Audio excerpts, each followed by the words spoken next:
Hey, what's happening, everyone? It is I, the man, the myth, the mustache, Tim here, and have I got a brand new video for you. Welcome to part 1 of the remastered What If Deku Had 100% OFA. Sit back and relax because you are in for a treat. With that out of the way, let's get this story going, shall we? So to begin, things would go pretty much as they went in the anime, up until the entrance exam. The reason All Might would have Midoriya train for the months before the exam is because he wouldn't want Midoriya to become reliant on One For All, and so that he would train his body to use it at 100%. Now that he was physically capable of using it at 100%, All Might transferred the quirk to Midoriya, and like in the anime, he didn't feel any different. Midoriya goes through and does a theory test for the entrance exam. He does about as well as he did in the anime, and then it's on to the practical test. Everything is the same up until he needs to rescue Ochako. Midoriya would leap up, not holding anything back. A sonic boom is heard as he breaks the sound barrier, windows shatter, and a crater is formed where he jumped from. Glass is falling down on people. Midoriya throws his punch, and when he does, he wipes out everything on that side of the city. That whole area is gone. Thankfully, there are no students over there. Midoriya did manage to destroy quite a few robots that were over on that side of the city. Midoriya landed without a scratch on him. He powered up his legs so he didn't take the full force of the landing. No one was moving. They were all just looking at him. Some were saying, "How strong is that guy? That was one punch?" A few give up there, while the others try to score a few more points before time runs out. Midoriya just stood there, looking at what he did. Was that me just now? He looked at his own hands. Whoa, that's the power of All Might. It's amazing, but also kind of scary. Time was up and Midoriya went home and awaited the letter to come. He felt like he did all right on both tests, as he saw his punch wipe out a large amount of the robots. He is just thankful that he didn't hurt anyone. Midoriya knew that he needed to learn to control this power. After a few days, he got the letter telling him he was accepted. He was pleasantly surprised that All Might was going to be a teacher at UA. The first day of 1A, Midoriya showed up to class, and Bakugo was just as annoyed as he was at the start of the anime. As Midoriya walked to his desk, everyone who took the same practical as him stared at him, and watched as he sat down. Midoriya felt pretty awkward from this. A minute or two went by before Eraserhead entered. He took his time going through the entrance scores. Bakugo was a bit annoyed that Deku was so high up. Eraserhead took everyone down for a series of physical tests. Midoriya didn't use his quirk on any of them, as he still didn't have good control over his quirk, until the last event. He threw the ball into the air by only using his finger. It went further than nearly any other person's. The only one who beat his was Ochako. The ball went for several kilometers. When all the tests were over, Midoriya was third from the bottom. The only two below him were the Invisible Girl, and at the bottom, Mineta. Midoriya went home that day and spent the next few weekends trying to get good control over his quirk. At the moment, he was having difficulty powering it up, and then controlling how much he was using. And a few days had passed by, and when Midoriya got back to school, he did his normal school subjects. Then in the afternoon, it was hero training.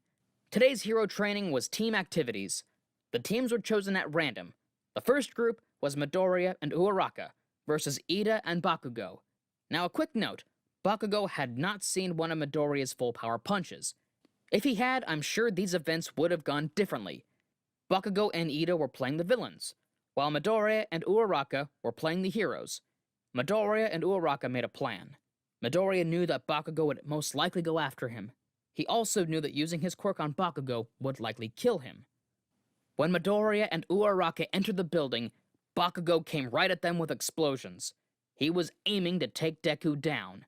At the very start of this, Bakugo asked Ida if Deku really had a quirk. Ida told him that it had destroyed a large amount of the old city. Bakugo didn't believe that little Deku had that much power and was down to attack him. While Bakugo was attacking and chasing Deku around, Deku was trying to think of a way to fight back. Nothing he did worked well against him. Bakugo was now adapting and changing his fighting style, so that Deku could not counter him.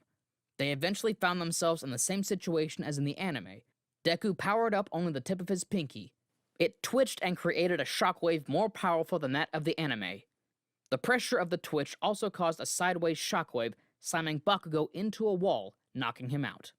A few hours later, Bakugo woke up not remembering what happened in class that day. All Might was standing at the base of the bed. He told Bakugo he would inform him another time. For now, he should go home and get some rest. Bakugo went home, and that night, he dreamt of what happened. He saw Midoriya all buff like All Might, and he saw himself like a second-place medal. Midoriya felt really bad for what he did to Bakugo. He thought he would be able to just send the attack up. He didn't account for any sideways pressure. Midoriya was extremely worried about using his quirk on anyone. He had to learn to control it, and soon. He almost killed Bakugo. Class went on as usual for the next few weeks. Midoriya was able to control his output slightly better. He mainly trained to power up and maintain it, and then trying to keep the power active while decreasing the amount of time he was using it. Now was finally time for the USJ. The class suited up and headed out. Midoriya was in a makeshift suit, as his old one kept tearing at the slightest use of his quirk. The class took the bus to the USJ, where 13 began to explain what they would be doing. Eraserhead was standing to the side. All Might seemed to have been running late. And just then, they saw a portal open, and dozens began to walk out. Where we last left off, the USJ incident had just begun. A large group of villains had teleported in through the warp gate. The students of 1A were questioning where they came from and why the alarms hadn't gone off. 13 and Eraserhead discussed and agreed that getting the students out of here was the best course of action. The students began to rush towards the exit, while Eraserhead went and attacked the villains to hold them off. 13 stayed behind with the students to defend them. Just then, a purple and black portal opened, and the students were split up, just like in the anime. This time, however, when Midoriya was stuck under the water with the villains, he would get ready to throw a punch, but before he could, Tsuyu grabbed him and Mineta and got them out of there. From the boat, Midoriya thought of the best way to take out the villains. He decided the best way would be to get the others away. So he grabbed a hold of Mineta and Tsuyu and jumped over to land, where he made a crater. When he jumped, a massive wave was pulled from behind him as he moved at his top speed towards the land. The ship that he jumped from exploded from the force that he applied. As Midoriya looked back at the massive wave that was coming towards them, he quickly was ready to throw a punch. He yelled, "Detroit, smash!" as he threw a controlled 5% smash that ripped apart the whole wave. Suddenly, a massive black figure appeared in front of the three students. Mineta was terrified, Tsuyu was in shock, and Midoriya was worried. The black figure just stood there as a portal opened and the leader walked through. The leader said, "Nomu, kill these three." Midoriya instinctively moved, activating One for All in his legs and arm. He vanished and moved over towards the Nomu faster than the eye could see, faster than even the Nomu could react. He hit the Nomu with 100% of his power. The Nomu was hit by Midoriya, who was just as strong as All Might in his prime. And the punch did nothing. The Nomu barely flinched. A look of pure fear grew over Midoriya's face. All he could say was, "No, I hit him, with everything I had, and it still wasn't enough." Midoriya began to back up as the Nomu began to swat at him. It was at this point that Ida managed to escape to get the heroes. But back with Midoriya, he focused One for All again, all throughout his body to try and block the Nomu's hit. But the Nomu hit him and sent Midoriya flying into the wall. He laid there unconscious. The leader laughed and said, "There goes the mini-boss. Now to just kill the trash." Mineta, out of fear, started throwing sticky balls at the Nomu. The Nomu just let them hit him as it moved towards the two. Tsuyu grabbed Mineta and tried to jump away, but the Nomu grabbed her leg and pulled them down, slamming them into the ground. The Nomu then prepared to finish them off when the doors flew open. All Might had arrived. All Might quickly sped past the kids and towards the villain.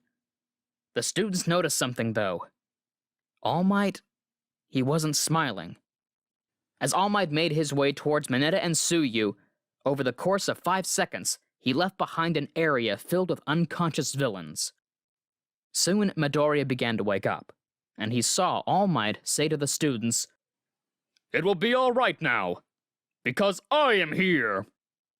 This caused the students to get goosebumps. The leader, now named Shigaraki, says, "Looks like we finally triggered the boss event. Nomu, Kurogiri, finish this!" The Nomu jumped at All Might to attack him. The Nomu threw a punch, but All Might clashed it with his own. The Nomu and All Might began to move at super blitz speeds, punching at each other over and over again, sending massive waves of wind to push people back. Shigaraki went out of his way to get a hold of both Mineta and Asui. All Might saw this out of the corner of his eye and tried to stop him, but before he could get a chance to, the Nomu grabbed a hold of him and clawed at his wound.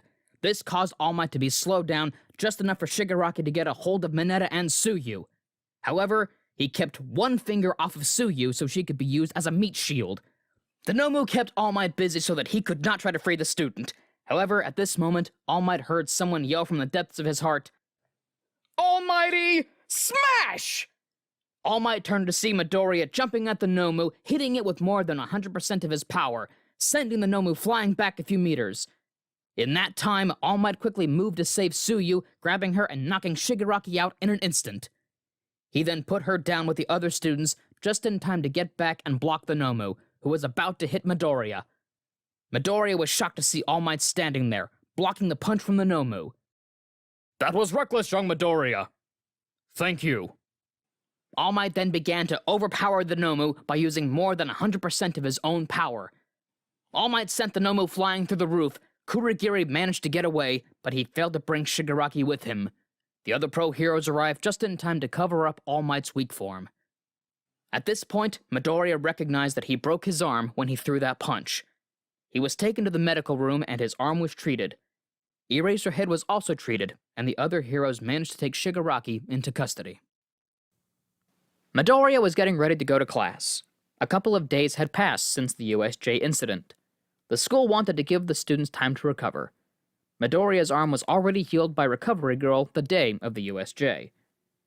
When he got to class, he saw the USJ incident was still on the news, and the police and press had been questioning Shigaraki, who was sent to Tartarus prison. Midoriya arrived in class. His classmates were also talking about the attack, and Kaminari mentioned they felt like celebrities, to which Jiro said, "Get over yourself. They're only interested in the hero course being attacked." Soon, Aizawa entered the classroom saying, "Morning, class. I hope you're all ready because your fight isn't over yet." The whole class was worried. They wondered if more villains were about to attack. Aizawa then elaborated. "We're going to start training for the sports festival, a rare opportunity to get scouted by pro heroes all over the country. That will only come 3 times in your life." After class, Midoriya, Uraraka, and Ida have a conversation on why they wanted to be heroes.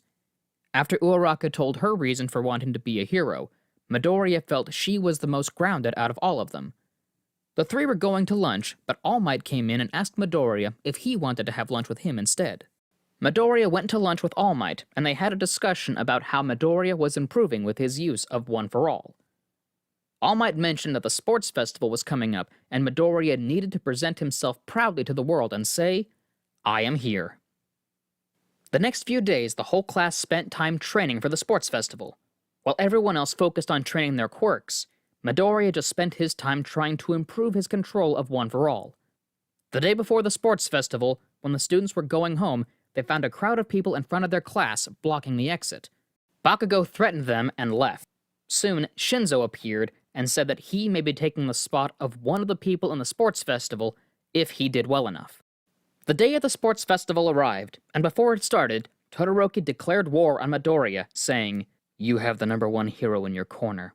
As the son of the number 2 hero, I will defeat you."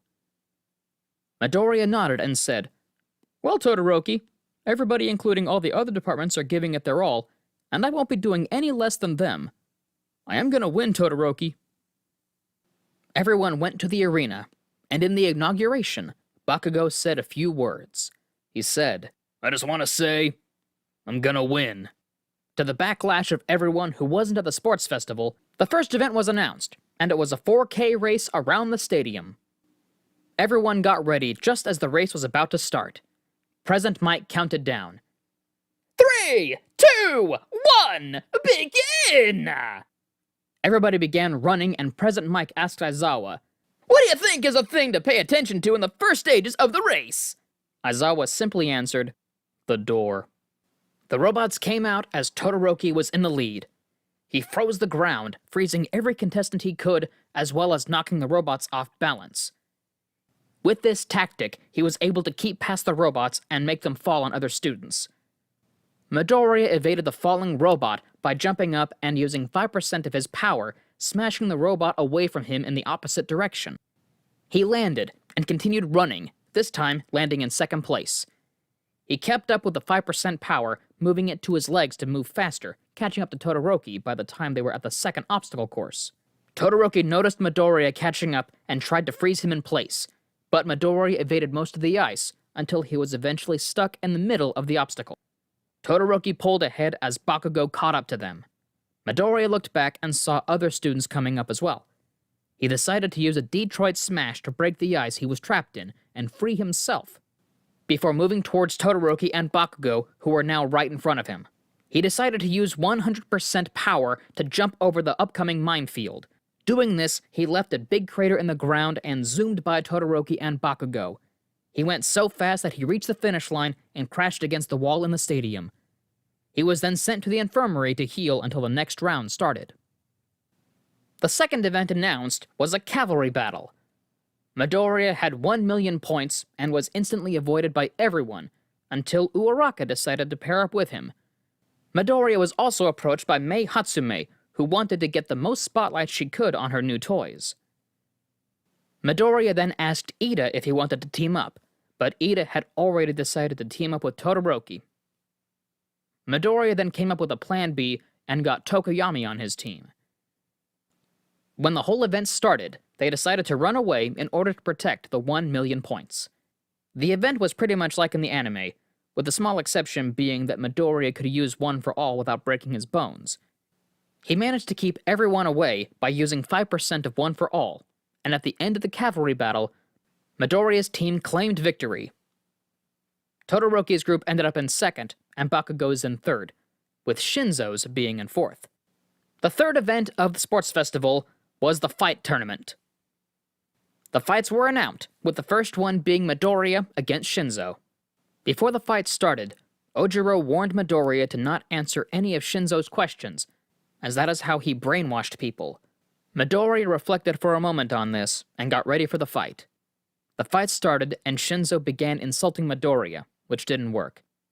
Midoriya got ready to attack, thinking he didn't need one for all in this fight. Then Shinzo began insulting Ojiro, and Midoriya reacted, getting brainwashed. Shinzo told Midoriya to be a good little hero and step out of bounds. Midoriya tried to resist, but was unsuccessful. Shinzo started talking about his life. As Midoriya kept getting closer and closer to out of bounds, he began having strange visions. He saw about 8 people in the door, and a strange feeling began overwhelming him. He activated one for all in his fingers and flicked them, causing a massive wind pressure. He then turned to Shinzo and ran at him. This time, Midoriya decided that Shinzo was a threat, and without responding to a single word he said, Midoriya punched Shinzo out of the ring with 5% of one for all. Midoriya had won and moved on to the next round. The next few fights end the same way as they do in the anime. Todoroki beats Sero by a landslide, Kaminari loses to Ibara, Mei forfeits after toying with Ida and using him to advertise her inventions, Ashido beats Aoyama, Tokoyami beats Yayarozu, and unfortunately, Uraraka lost against Bakugo. After a draw, Kirishima beat Tetsu in an arm wrestling match. And now, the second round of fights started. This time, it was Midoriya versus Todoroki. Before the fight began, Midoriya found Endeavour in the hallway and talked to him. They pretty much have the same exchange they do in the anime. When the fight actually started, Todoroki began to try freezing Midoriya in place. However, Midoriya countered by throwing a 5% Delaware smash at Todoroki, breaking the ice. This cycle repeated a couple of times. Then, Midoriya yelled at Todoroki. "You know, you haven't laid a single scratch on me! Use your fire, Todoroki! We're all giving our best to be able to win! It's only fair you do the same!" Hearing this, Todoroki asked Midoriya, Did my father put you up to this? Is he bribing you, or something? I've told him 1,000 times I am not going to use his quirk. Midoriya continued yelling at Todoroki. You don't understand! It's your power! It's your power, Todoroki, not his! Todoroki then told Midoriya, Okay, just remember, you asked for this. As he activated his fire side, he smiled at Midoriya and began attacking him with everything. Now the fight was really beginning to start, as everyone in the stands was watching on the edge of their seats. They saw Todoroki throwing a combination of ice and fire at Midoriya as he evaded every single hit and taking every opportunity of the small intervals between Todoroki's attacks to attack back. Attacks which Todoroki blocked with his ice. Midoriya told Todoroki, You won't be able to beat me like that, Todoroki, with a smile on his face, and they were both ready for a full-scale attack. Midoriya threw a Detroit Smash at 100%, and Todoroki used a Flash Freeze Heat Wave. Both attacks collided, causing a huge explosion that knocked both Midoriya and Todoroki out of bounds, and ended up knocking them both out, resulting in a tie. The next few fights occurred. Ida beat Ibara, Kirishima lost to Bakugo, and Tokoyami beat Ashido. The rematch with Midoriya and Todoroki was also, for simplicity, an arm wrestling competition, which Midoriya easily won using one for all that enhanced his strength. And now, the semifinals started. It was Ida versus Midoriya. They both respected each other, and in this scenario, saw each other as rivals. The fight began, and Ida tried to end it quick by pushing Midoriya out of bounds. Sadly, this plan failed as Midoriya reacted too fast and jumped over Ida, punching Ida in the back using a 3% smash. This, coupled with the momentum Ida had accumulated, threw him out of bounds, giving Midoriya the victory. The fight between Bakugo and Tokoyami ended the same way, with Bakugo claiming victory. And now, it was the final fight. Bakugo versus Midoriya. A fated battle between rivals. A rematch for the ages. Bakugo began the fight by throwing a giant explosion at Midoriya, who managed to evade it. Before the fight, Midoriya tried to think of different ways to beat Bakugo in a fight that didn't involve him using 100%. But he managed to come up with a plan. Bakugo didn't let Midoriya get close, knowing that if Deku did, he would lose, and so he tried to keep the battle ranged. At a certain point, Bakugo shot a huge explosion at Midoriya again, but this time, Midoriya throws a Delaware punch at the same time, negating the explosion. Midoriya then leapt out from the smoke, throwing a 100% Detroit Smash, which Bakugo evaded, albeit barely. Unfortunately, the wind pressure from the attack threw him off. Midoriya then leapt after Bakugo. While Midoriya was in the air, Bakugo threw the biggest explosion he could to take advantage of the moment, and he was able to throw Midoriya out of bounds, winning the battle. But then Bakugo realized something. Those attacks didn't hurt as much as last time. Midoriya was holding back, and Bakugo ran at Midoriya, screaming at him. At this point, Midnight used her quirk and made Bakugo fall asleep. Later, at the prize-giving ceremony, Bakugo was tied up like in the anime, because he felt he got a false victory. Midoriya ended in second place, and Ida and Tokoyami ended in third, although Ida had to rush to the hospital, so he wasn't there. All Might jumped in and gave the winners a small speech. He told Tokoyami he did well. He told Midoriya congratulations, and thanked him for doing what he asked of him. Thank you, young Midoriya. He also told Bakugo he did exactly what he said, and what he said what he was going to do. But Bakugo lashed out, saying it wasn't a true victory. 2 days had passed since the sports festival, and Midoriya was taking the train to school when another train-goer asked if it was Midoriya from Class 1A. Everybody on the train recognized him and congratulated him on ending in second. After Midoriya got off the train and began walking to school, Ida zoomed past him, saying, "Morning, Midoriya!" Midoriya began running behind Ida, and when they got into the building, Midoriya asked Ida how he was feeling, and Ida answered, "If it's about my brother, don't worry.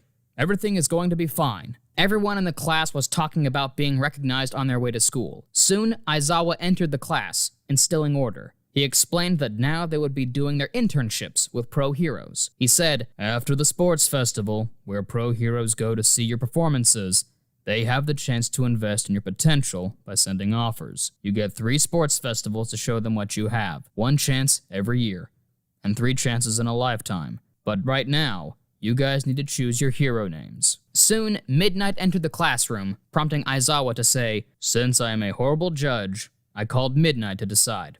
She gets final say." As each class member made up their name and went up to announce it, Midoriya chose the hero name Deku. He felt a little obligated because everybody chanted it during the sports festival. After everybody had given their names out, Aizawa got up and said, "Now that that's out of the way." Soon, he pushed a button and a screen behind him displayed the offers that everyone got. Aizawa pointed out, "It's been more spread out in previous years." Midoriya had 4,056 offers. Bakugo, 3,556. Todoroki got 2,019, Tokoyami had 360, and Ida got 301. Everyone looked at the board in surprise, and Ashido asked, "Wait, how did Todoroki get so many offers if he didn't place that high in the final tournament?" Todoroki said, "It's because of my father." Midoriya was trembling and talking to himself as he decided to make a system in order to choose which agency he wanted to work under. Uraraka brought Midoriya back to reality by asking him, "I've been meaning to ask you, Midoriya, why are you trembling?" Midoriya answered, "Oh, this is exercise." When class was over, Midoriya went with his friends to the cafeteria to have lunch, but suddenly, a worried All Might stopped them from going. All Might asked Midoriya if he could have lunch with him so they could discuss a few things. "You did very good in the sports festival, young Midoriya, and a lot of people are very impressed by you. However, my old master also sent you an offer. It came a bit late. His name is Gran Torino. If you want to go with him, then I can't stop you." Midoriya thought to himself, "Wow, this person must really be something if he trained All Might, the symbol of peace." Back in the classroom after lunch, Aizawa checked the agencies that everyone chose. He was surprised at 3 of them. "Midoriya is going with a Gran Torino. Who is that? I'm sure he got better offers than that. And Ida goes to the manuals. And Todoroki is going to intern with his father. Has the world gone mad?" he said to himself. A few days passed and everyone said goodbye to each other at the train station as they all made their way to their respective internships. Uraraka and Midoriya checked up on Ida, telling him that if he ever needs to talk about what happened, they will always be there for him. After they all went their separate ways, Midoriya arrived at the address given to him. He thought, "Is this the right place?" He knocked on the door and proceeded to open it. Inside, he saw an old man on the floor, surrounded by what appeared to be blood. Midoriya screamed, "Oh my god, he's dead!" The old man got up off the floor, saying, "I'm not dead. It's ketchup." Midoriya then screamed again, "He isn't dead!" The old man then said, "Name's Gran Torino. Who are you, sonny?" Midoriya left his suit on the floor and got to the phone, wanting to call All Might to see if this man was sane. Gran Torino inspected Midoriya's suit and said, "Okay, let's get serious. It seems like you can take the full force of One for All without any backlash. But you need to know how to use smaller amounts of power to not kill everybody around you. Aside from that, from what I've seen in the sports festival, your admiration for All Might seems to act like shackles." Midoriya simply asked, "Shackles?" Gran Torino responded, "Okay then, let's try something. You are to try to land an attack on me without using 100%, since it's too destructive." Midoriya responded in concern, "Wait, if I land a smash on you, even a weaker one, I'm not sure you can take it." Gran Torino began jumping around the room and said, "Just do it!" To which Midoriya said, "All right, your funeral." Midoriya took a bunch of 5% swings at Gran Torino and missed every single one of them. Gran Torino then began attacking Midoriya, who blocked a couple of his attacks. But Gran Torino was too fast. Midoriya got frustrated and moved his arms at a higher percentage than usual. The wind pressure became too great in the room and broke the microwave, causing Gran Torino to stop the exercise. "Look what you did, kid. Now I have to order another one. Go home, kid. We'll resume the exercise tomorrow. Your movements are a little too stiff, and your reaction time is slow. Reflect on that." Midoriya left and went home. On his way, he kept reflecting on what Gran Torino had said. "My moves are too stiff. What makes a movement stiff?" he thought to himself. After a bit of time on the train, Midoriya got nowhere and said, "Okay, think of it from another point of view. What makes a movement flexible?" He pondered on everything Gran Torino had told him, and realized he's been thinking of his quirk as a switch to turn on and off when needed. This makes him too slow, so he needs to start leaving the switch on. The next day, Midoriya arrived at Gran Torino's place. As they sat down for breakfast, Gran Torino asked Midoriya, "Have you thought of what I told you yesterday? Midoriya simply answered, yes. Gran Torino then said, get ready to spar. Shortly after they finished their breakfast and stretched a bit, Gran Torino began jumping around and ping-ponging throughout the room. Midoriya activated One for All this time through his whole body and waited for Gran Torino to attack, which he did, this time from the back. Midoriya turned super fast and struck Gran Torino. Gran Torino dodged, but Midoriya managed to scratch him. Gran Torino stopped and said, good job, kid. Want to go again? Remember, focus on keeping your power level low. You want to move fast, but not at the expense of everybody around you. They had several more sparring rounds over and over, with Midoriya using different fighting techniques in each one. At a certain point, Midoriya began imitating Gran Torino and was ping-ponging off the walls. He managed to catch Gran Torino off guard, barely hitting him again. But Midoriya, not realizing where he was going, ended up hitting the wall face first. Gran Torino was impressed. Ha! If you want to imitate me, kid, you have to be more maneuverable in the air and have to be aware of your surroundings. Anyway, let's go again. And they did. Midoriya in this whole training had improved his technique quite a lot. Soon, night arrived, and Gran Torino said, okay, kid, let's go. Midoriya asked, where are we going, Gran Torino? The old man simply responded, to Tokyo, to fight some bad guys. This area doesn't have that many people, meaning a small crime rate. It's easier to fight opponents in the city. If you fight too much against me like you've been doing, you'll start developing some weird habits. Soon, the two got on the train. Midoriya thought, we'll be passing through Hosu. Maybe I should send Ida a text. As he does, Midoriya thought, that's weird.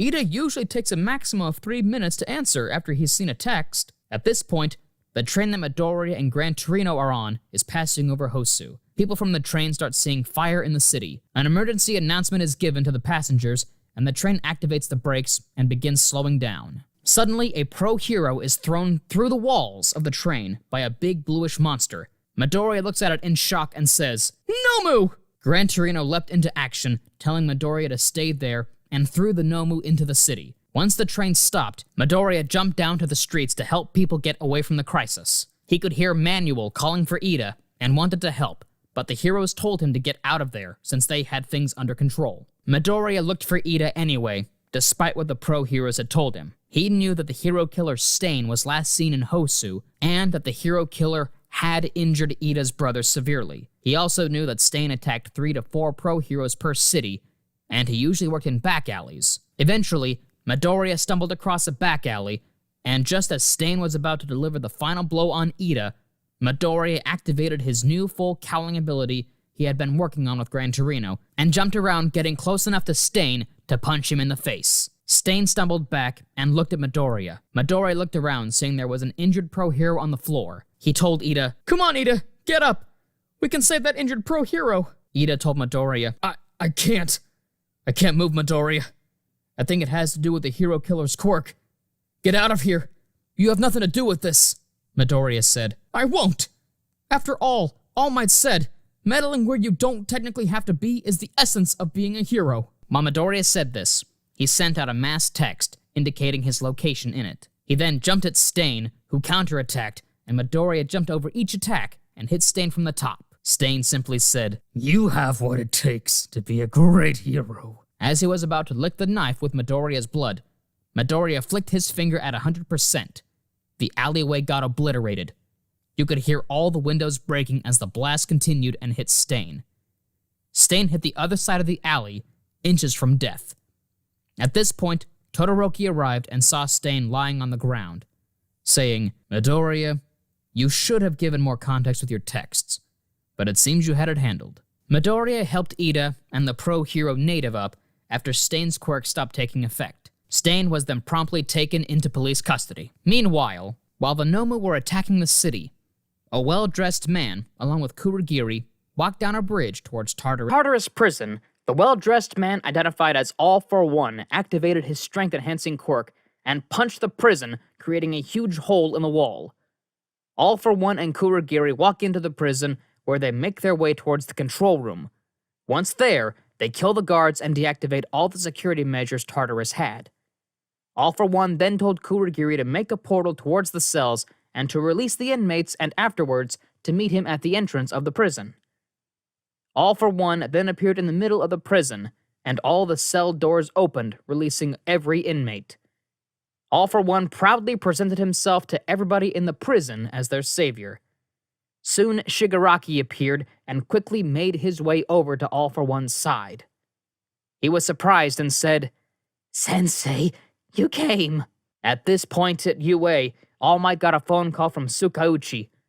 All Might picked up the phone and said, "Hello, old friend. How are things?" Tsukauchi yelled at All Might over the phone. "There's no time for pleasantries, All Might. There's been an attack at Tartarus. We need you." All Might quickly left UA, and within 5 minutes, he found himself at the bridge leading to Tartarus prison. He coordinated with the police that found themselves at the bridge. They all formed a defensive perimeter so as to not let any villain reach the city. While All Might coordinated with the police, the villains moved from the entrance of the prison towards the blockade. The villains reached the middle of the bridge and saw All Might and a couple other heroes along with the police. The other heroes weren't all that important, since the more important heroes were busy in Hosu. The villains spotted the heroes and police and began to freak out. All for One then turned to Shigaraki and touched him on the shoulder, passing the quirk of All for One to him. All for One then said, "That power is the biggest one in the world. Don't you dare waste it. Master that power, Tamura, and you will make me proud. I have prepared a path for you, Tamura Shigaraki." All for One then turned his attention towards Kurogiri. "Make sure he reaches his full potential." After, All for One turned towards the crowd of villains behind him. He said, "This is Tamura Shigaraki. He is my successor. And, as Master of the Shadows and the one who has just freed you all from imprisonment, you will follow him in exchange for your freedoms." At this, all the villains accepted the deal. All for One once again turned to Kurogiri. "Take them away, to a safe place. The hideout isn't safe. I will keep All Might busy." Kurogiri then opened a huge portal through which all the villains escaped. All for One just walked towards the barricade. Once he was close enough, All for One used his strength-enhancing quirk on an air cannon quirk, which blew most of the police away, all except for All Might. After the initial attack, All Might prepared himself and attacked All for One with a Detroit Smash, but the attack was met by a giant hand from All for One. "How are you alive, All for One?"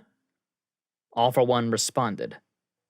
"After our previous encounter, I was severely damaged, but thanks to some help and a regen quirk I acquired, I managed to survive.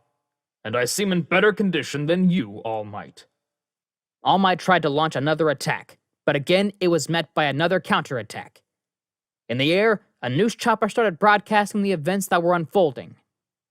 Back in Hosu, the heroes arrived at the alley where Midoriya, Ida, and Todoroki were. They found the hero killer was badly beaten, but began moving him towards the police station. While moving Stain to the police station, Midoriya saw a TV screen on which he saw the fight occurring. Ida turned to him and asked, "Aren't you coming, Midoriya?"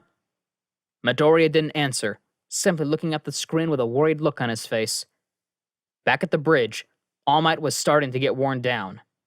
It was at this point, All for One then said, "Izuku Midoriya, a quirkless child who upon finishing middle school suddenly manifested a quirk. Your successor." All Might still wore a smile on his face, but on the inside, he found himself being very worried. All for One continued speaking. "Tamura Shigaraki, my successor, the grandson of Nana. All for One paused for a moment. Nana Shimura." All Might's expression changed as he heard this, to a very worried one. All for One laughed as he saw this. "Finally, something that takes that stupid smile off your face. I was thinking, what is the one thing that would hurt you the most? And when I found the child, I realized I could teach him to hate you, to hate the society you created. He has my power, and will become the next me." All Might got enraged at this and attacked All for One, who easily evaded and hit All Might. He said, "Your power has weakened, All Might. I know this, and you do too. I even got confirmation of this at the USJ. Our last fight left you more damage than anyone thought, and you have also passed down one for all. You have no power left, All Might. There is no way you can keep them safe anymore. Tsukauchi got up from the wreckage and screamed, "You can do it, All Might!" Other people and heroes got up as well and cheered All Might on. Across the country, even the planet, people watched the fight on the news, cheering All Might on. Even Midoriya, Ida, and Todoroki watching from Hosu are screaming and cheering for All Might. All Might was inspired by this and summoned all of his strength, and all the power of One for All left his system throwing said punch. All for One counterattacked, but at the moment that their fists made contact, All Might switched the power from one arm to the other, sacrificing his arm. All Might screamed, "United States of Smash!" hitting All for One right in the face, throwing him to the bottom of the ocean. The massive wind pressure created by the smash destabilized the helicopter, forcing them to land in the city. In his mind, All Might said, "Goodbye, One for All." The smash that All Might threw was so powerful, the bridge began to crumble and fall apart. All for One was now at the bottom of the ocean, with pieces of rubble from the bridge falling on him. As the bridge began to crumble, All Might jumped to the side of it, landing safely in the water. He began moving towards the shore. When All Might arrived on shore, a reporter asked, "All Might, any comments?" All Might turned to the camera, saying, "Next, it's your turn." Back in Hosu, the Nomu who were not defeated simply disappeared into portals. The day had been saved. As All Might's message was broadcast to the world, everyone began cheering.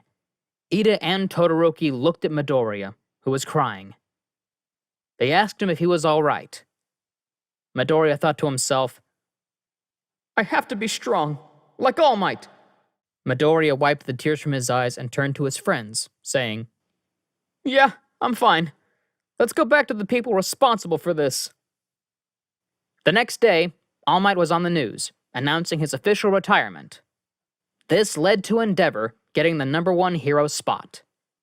Todoroki, Ida, and Midoriya found themselves in the hospital. They all had very minor injuries, but were taken there as a precaution. While they were there, the chief of police of Hosu came into the room. He scolded the young heroes, but afterwards congratulated them for a job well done, telling them, "You have disregarded every single rule and should be arrested. But due to All Might's retirement and the fact you have defeated a very dangerous criminal that not even the pros could defeat, we'll be covering up the story. No one will know it was you who defeated Stain. That means you will get none of the credit, but also none of the repercussions. Even so, I don't think that many people might be interested, since All Might's retirement is the most important thing on the news. That said, I would like to thank you all for a job well done." Ida said, "Well, actually it was Midoriya who did all the work. I was looking for revenge for my brother." And Todoroki added, "And I arrived after the fight was over." And a few minutes after All Might announced his retirement, Endeavour asked him, What exactly does it mean to be the symbol of peace, All Might? All Might looked at Endeavour, wondering exactly what he meant. Endeavour noticed this and continued, I had the most wins under my belt as a hero compared to you. I took on way more villains than you, and even so, you were #1. You were #1, and you were the one who inspired confidence for people. You deterred crime, even if I was the one who defeated more villains. So tell me, what does it mean to be the symbol of peace, All Might? All Might answered, Being the symbol of peace will be different for you, Endeavour, as it was for me. There were plenty of strong heroes before I arrived. I came onto the scene and saw society. I saw it needed a pillar to support everyone, or you could also call it a light. Before me, people looked up to the heroes, but the heroes had nobody to look up to. I thought that was something that society needed. Somebody who would inspire even the strongest. The reason I never stopped smiling is so I could inspire everybody. But to answer your question, the symbol is somebody who has to inspire confidence to even the strongest of heroes, and has to be the one who will defeat every villain in his way, whatever it takes. The most important thing, in my opinion, is to smile, to show you won't lose. But you as the next symbol should do it your way. Endeavour looked at All Might and thought about what he said. All Might continued, I'm sorry, I probably rambled on a bit. I hope I made myself clear. Endeavour turned to leave and said, "You made yourself very clear, All Might. You have just given me a lot to think about." A few days later, the students returned to class after the internships were over. When Midoriya arrived at school, he walked into class and saw everybody talking about their internships, as well as the fight between All Might and All for One that they saw on the news. Soon after, All Might entered the classroom. The students were not used to seeing him in his deflated form, so it took them a few minutes to realize who he was. Once everyone calmed down, All Might said, "Get ready, everybody. We're doing hero fundamental training. We're doing a rescue training lesson in Ground Gamma." Ida asked, "Why would we be going there for training, sir? Wouldn't it be smarter to go to the unforeseen simulation joint?" All Might responded, "Normally, yes. But this time we're doing something a bit different." The students got their suits on and convened at Ground Gamma. There, All Might, who was wearing a sweatshirt that looked like his uniform, explained the exercise. "You will all be split into groups of 5. You'll have to maneuver through the environment to reach the person in need. In this case, that is me. The person who saves me is the one who will win the exercise." And Suyu piped in, "So it's basically a race?" To which All Might responded, a bit embarrassed, "Yeah." All Might told the students of the first round, who were Midoriya, Ida, Ojiro, Sero, and Ashido, to get in position while he goes to hide in the area. A few minutes later, All Might pushed a button and some speakers sounded a noise that told the students to start. Midoriya donned full cowling at 10%, maneuvering through the environment easily. Everybody looked at Midoriya surprised at how he was restraining himself so as not to break the environment around him. Bakugo realized that Midoriya's moves were imitating him a bit, and he looked at Midoriya in disgust. The exercise ended in 87 seconds. Midoriya won, with Sero having almost reached All Might. Sero was disappointed. Man, I lost. But this environment was made for me. While the exercise was going on, there was a video making its way around the internet. A creepy video which inspired followers of Stain to join Shigaraki's organization, the League of Villains. In a bar, Shigaraki was recruiting new recruits that were brought to him by Jiran. After the rescue training race was finished, All Might asked to speak to Midoriya in private. Midoriya agreed and went with him. All Might asked, "Remember what I told you when I gave you my power?" Midoriya said, "Eat this," while making an All Might face. All Might quickly responded, "No, not that. But nonetheless, I told you about this being the power that has been passed from generation to generation. I think it is time you know the whole story. One for All came from a separate quirk called All for One, the symbol of ultimate evil, just as One for All is supposed to be the one of ultimate good. I don't know the whole story, but from what I know, there were originally 2 brothers. One of them had the power to give and take quirks. The other was known to be quirkless. The older brother gave his younger brother a stockpiling quirk so he would have a way to control him. But unbeknownst to him, his younger brother had the power to pass on his quirk, useless on its own. But together, the quirks combined and made what we now know as One for All." Midoriya asked, "What happened to the big brother? To All for One?" All Might answered, "I defeated him once and for all a couple of days ago. He drowned in the river. But the thing is, something far more sinister is happening right now. His successor is Tamura Shigaraki, my predecessor's grandson. I believe he now has the quirk known as All for One, and if I'm right, you are the one who will have to defeat him and the league he's been building." Midoriya nodded and told All Might, "As your successor, I will defeat this great evil, so you can rest easy, All Might." "Thanks, young Midoriya," said All Might. A couple of weeks passed, and the students now found themselves freaking out about the final exams. Ashido and Kaminari were freaking out the most, since they hadn't studied. Midoriya wasn't very worried, as he did pretty well in the midterm. He just wondered what they would be doing for the practical portion of the exam. Midoriya, Uraraka, Asui, Todoroki, and Ida go to the cafeteria for lunch. While they were having lunch and discussing what they would be doing for the practical exam, Monoma approached them and began taunting them, saying, "I heard you faced the hero killer. Wow, you guys just attract the bad guys, don't you? Did you shit your pants when you faced him?" Midoriya muttered, "I think he did when he faced us." Monoma asked, "What was that? Are you agreeing with me?" Kendo came up behind Monoma and smacked him in the back of the head, knocking him out. She said, "I'm sorry about that. He tends to go off the rails and needs to be put in check. I got distracted. I heard what you were saying. If it's about the practical exams, we'll be facing robots like those of the entrance exam. A friend of mine who is an upperclassman told me." The students relaxed, thinking if it was robots, it's gonna be easy. In the next few days, the students studied and practiced and studied some more. Sero, Kaminari, Ashido, Ojiro, and Jiro studied with Yayarozu. Kirishima studied with Bakugo and Midoriya alone at home. In a bar not too far away, Shigaraki talked to his new army of villains, his strongest league. He had all the villains from Tartarus and those who were attracted by Stain. Kurogiri came to speak to Shigaraki. There is a man of prestigious organization called the 8 Precepts of Death who wants to speak with you, Tamura Shigaraki. Shall I arrange a meeting? Shigaraki said. Yes. Since Master's death, we need to organize ourselves better. The symbol of peace is gone. It's time for darkness to reign, so we need to expand our organization. By the way, how's the other plan going, and the procurement of our new headquarters? This place is getting quite crowded. Kurogiri replied, I made contact with the old ally I told you about. And as for the new headquarters, it should be ready in the next few days, before the first phase of the plan begins. Shigaraki smiled. Good. Keep me informed. Back at the school, the students were taking the written exam. Once everyone was finished and felt happy with how they did, they all grabbed their uniforms and made their way to the building where they would be taking their practical uniforms and gear in hand.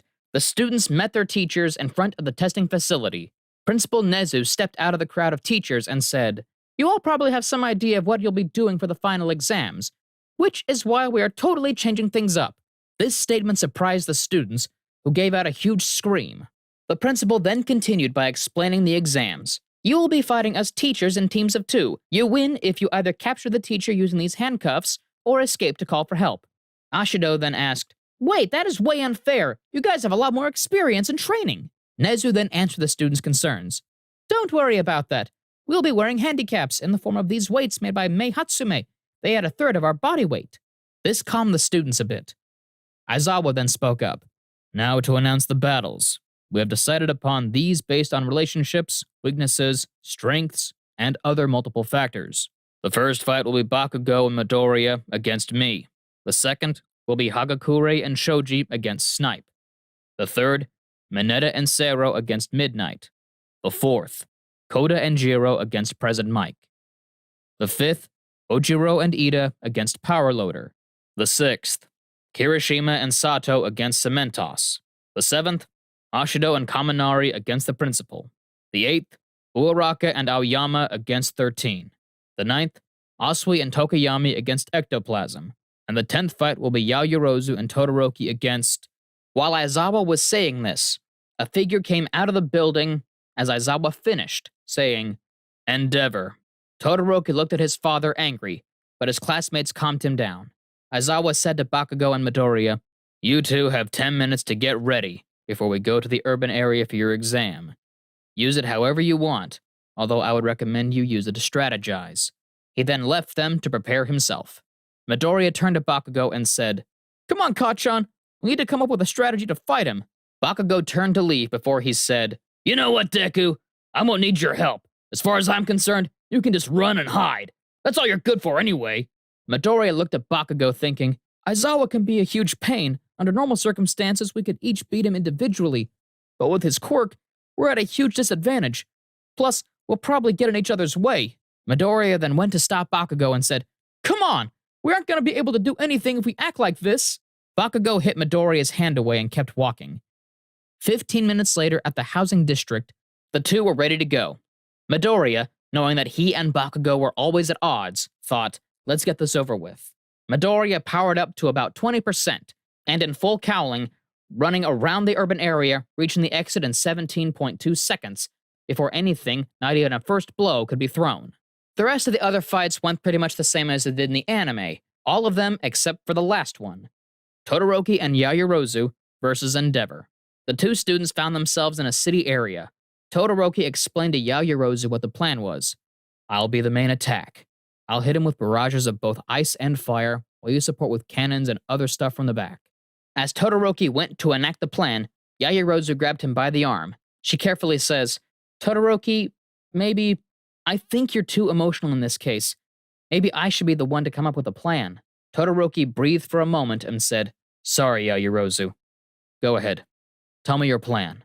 Yayarozu began to explain her plan to Todoroki. Against your father, you'll be too emotional. You should try to keep a cool head.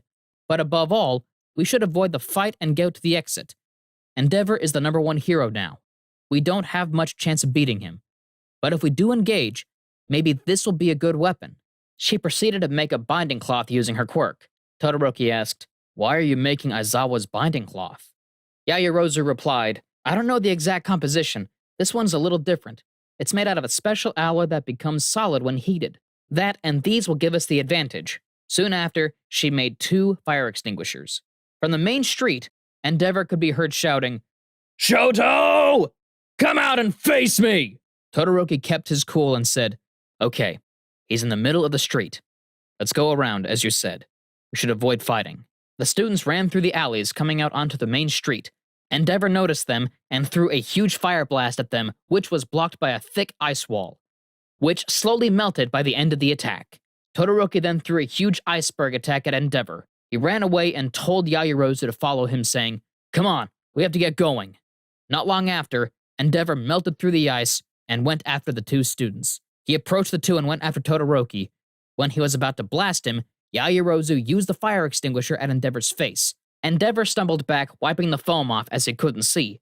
During this, Yayarozu used the binding cloth around Endeavour. Todoroki then used his flames to attack Endeavour, making the cloth solidify, trapping his dad. They then put the cuffs on Endeavour and won the exam.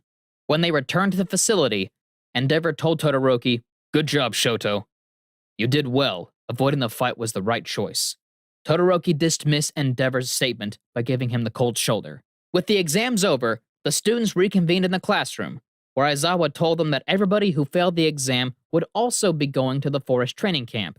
It was just a logical deception to get the students to give their best. Ida said, "If you keep doing that, don't you think we'll lose trust in what you say?"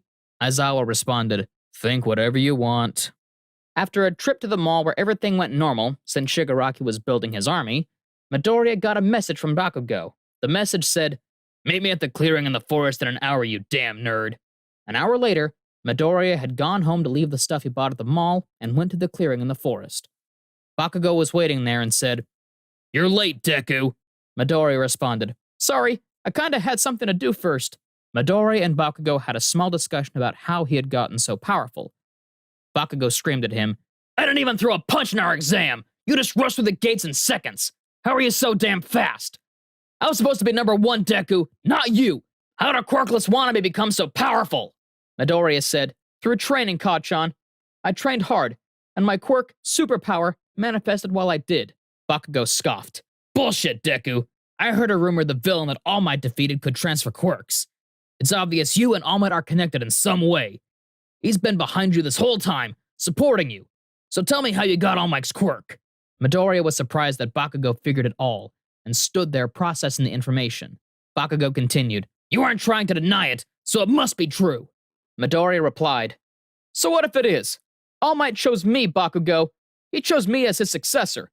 I'm the one who will become the world's next symbol of peace." Bakugo got in a stance. "Get ready, then." Caught off guard, Midoriya asked, "What do you mean?" Bakugo replied, "I want you to show me the power of the number 1 hero." "Wait, Bakugo, that could kill you if you use all my power." Bakugo scoffed this off. "I don't care how much power you use. I just want you to show me." As he attacked Midoriya with an explosion. Midoriya easily dodged the attack and hit Bakugo in the stomach with a 17% smash, making him vomit and stumble back. Bakugo fell to his knees from the pain, but he got up and threw another huge explosion at Midoriya, who used one of his fingers to stop the explosion and send it backwards. Midoriya then ran at Bakugo, adrenaline pumping through his body. He powered up his fist at 31% and punched Bakugo, stopping right before he hit Bakugo's face. Midoriya then said, "Looks like I win, Kacchan." Bakugo fell back and looked behind him, seeing all the trees that were behind him broken. Midoriya, in good sportsmanship, helped Bakugo up and asked him, "Are you alright, Kacchan?" "I'll be fine, Deku. Just know that I will surpass you. I will be number 1. You hear me? Number 1!" Midoriya looked at Bakugo with a look of determination and told him, "No, you won't. But I'm looking forward to the challenge." And a couple of days had passed since the exams had ended, as well as Bakugo and Midoriya's little fight. And now, it was officially time for Class 1A to go on their scheduled school trip to the lodge. Everyone was incredibly excited for this opportunity, but what no one was expecting was for Aizawa to stop the bus in what seemed to be the middle of nowhere. "All right, everyone, time to get out," Aizawa called. Class 1A looked at their teacher in confusion, but ultimately went along with their teacher's commands. This was when 3 new people arrived at the scene. A blonde-haired woman wearing a blue cat-themed outfit, a brown-haired woman wearing a red version of the cat outfit, and finally a young-looking boy with a sour look on his face. "Greetings, UA students! We are the Wild Wild Pussycats!" The two spoke in unison. The brown-haired girl began to explain Class 1A's current situation, which shocked the class. They weren't going to some sort of resort, but in fact, they were going to be staying at the base of a mountain that the Pussycats owned. "You all have 3 hours to make it to the top of the mountain, or else you won't get supper," the blonde added. Many of Class 1A immediately tried to get back on the bus, only for Aizawa to have left already. "Alright, I guess this won't be so bad. After all, we just climbed that mountain, right?" Kaminari thought. "Wrong!" Pixie Bob explained, slamming her hand on the ground. The ground began to morph itself into multiple different beasts made out of dirt, which terrified the weaker members of Class 1A. Koda tried to use his quirk to control the beasts, but it had no effect on them, seeing as they weren't real animals, but just a manifestation of someone's quirk. "Well, I guess we'll just have to fight our way through," Bakugo laughed, cracking his knuckles. Bakugo, Midoriya, Ida, and Todoroki all leapt into action not too soon afterwards. Midoriya's biggest challenge throughout all of this was trying to control his output of One for All. He could have just zoomed by the rest of the class and made it to the top of the mountain within the time given, but that would defeat the purpose of the exercise. That, and it was good training for him too. On some of the beasts, he used too much strength attacking and caused enough wind pressure to cause some of the trees to collapse. Others, he didn't use enough power and they were completely unharmed by his attacks, which frustrated him.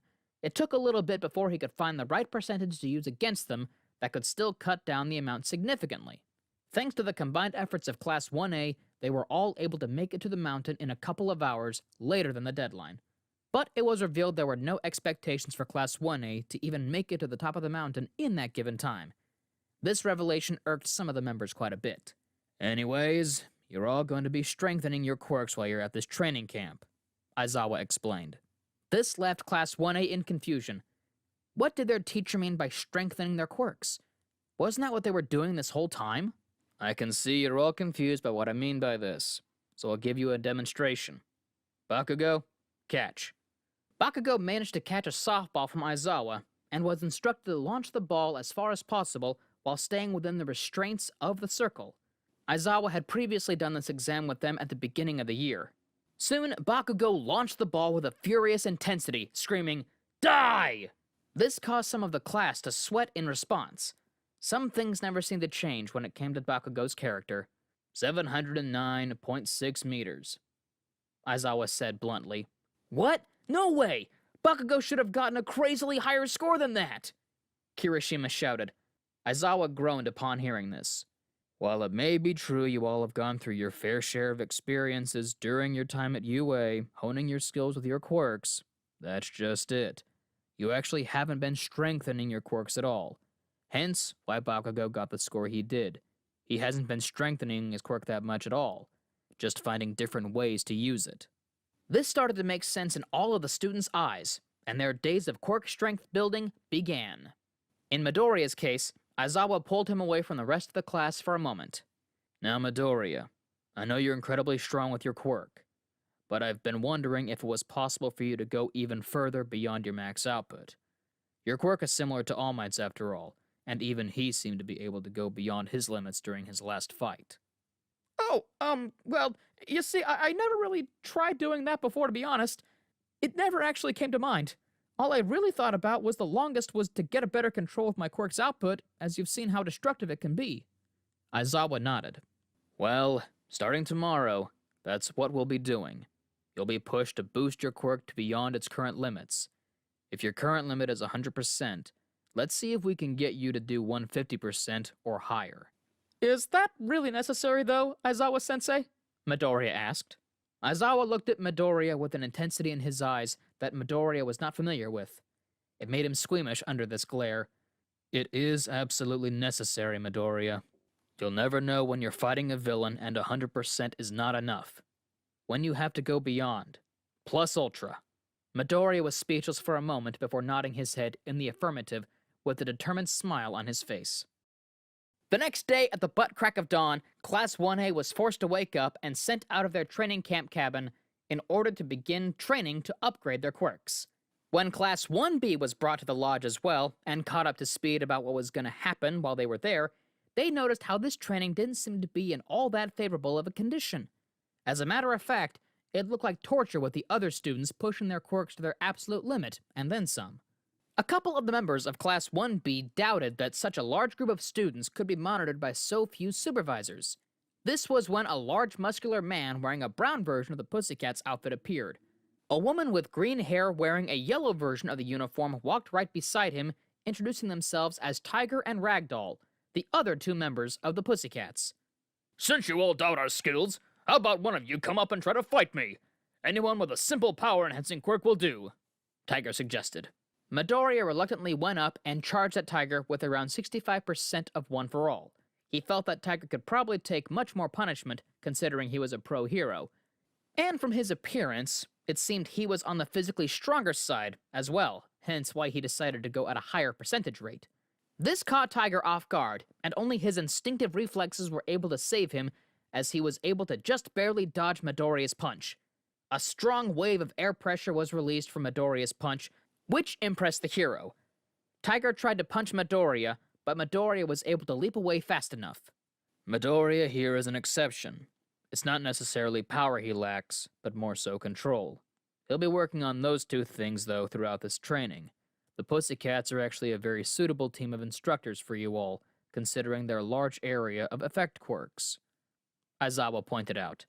You're a strong one, kid, but your movements are too straightforward and stiff, something a villain may take advantage of if you aren't careful enough, so that's another thing you should work on throughout this training, Tiger mentioned. Midoriya took note of this and began to vigorously stretch.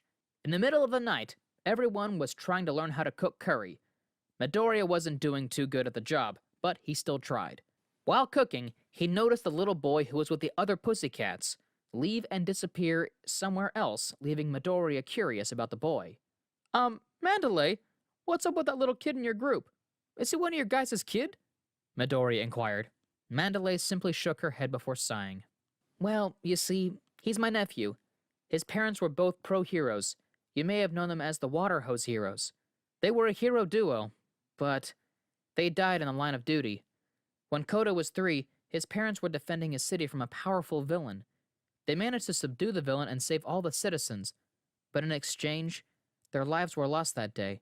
Their heroic efforts were constantly praised, but this ended up affecting Kota's view of heroes, warping his views to the point where he claims to hate heroes.